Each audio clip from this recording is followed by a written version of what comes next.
So yun nga mga dre, sa pagkakataong ito, si Euromotor Philippines ay naglabas na naman ng isang panibagong teaser mula sa kanilang FB page ng isang panibagong model na ilalabas nila ngayong 2026. Kung ano man itong unit na to, tara pag-usapan natin at talakayin natin dito mismo sa video na to. Pero bago ang lahat, syempre katulad ng lagi nating ginagawa, intro muna tayo.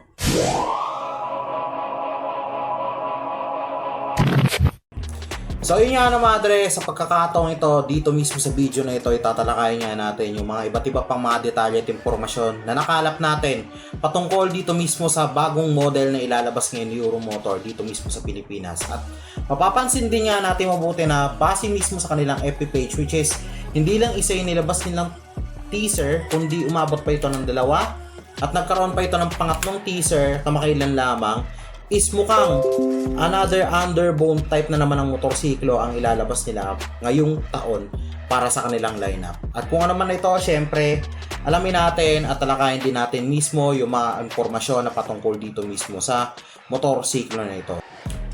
Bali yun nga madre, mapapansin nga natin mabuti at base na rin mismo sa sinabi ko kanina dun sa introduction ay isa na naman panibagong underbone type na motorsiklo ang i-release ni Euromotor para sa kanilang lineup dito mismo sa PH market. At makikita nga natin mabuti na halos may pagkakawig ito doon mismo sa isang previous model na in-release din nila mismo noong 2023.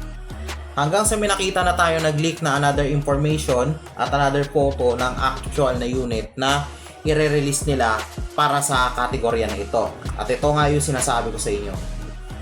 So ito na nga yung sinasabi ko sa inyo mga dre. So base na rin mismo sa mga nagli-leak na photos and information sa FB at pati na rin sa iba't iba pang mga social media platforms pagdating sa motorcycle community, mukhang itong bagong lalabas na model ni Euromotor is another version na naman ng Beeperman 150 dito mismo sa Pilipinas. At kung mapapansin nga natin mabuti na yung actual na structure at pati na rin yung pagkakaulma sa motor na to ay halos wala nang pinagbago.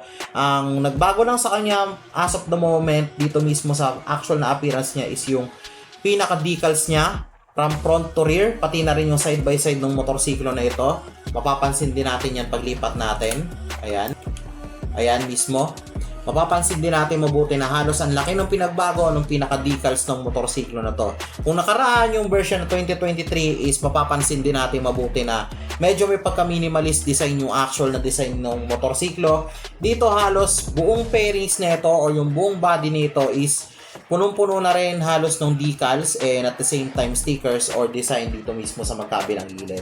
Bukod pa dyan, meron pa akong isa pang napansin and also isa na rin to dun sa mga nag-leak na informations regarding dito mismo sa motorsiklo na to. Na kung mapapansin nyo mabuti dito mismo sa may bandang baba ng motor is meron na nakalagay na EFI and at the same time, base na rin mismo sa nakalap nating impormasyon regarding dito mismo sa motorsiklo na ito is meron na itong electronic fuel injected na fuel system. So, isa yun sa mga nagbago na features para dito mismo sa motor na ito, which is technically yung nakaraang model nung Euromotor Beeperman 150 Sport is naka-carburetor type pa ang kanyang fuel system. Well, as of the moment, wala pa tayong nare-receive na any informations regarding sa full specifications and performance ng motorsiklo na ito.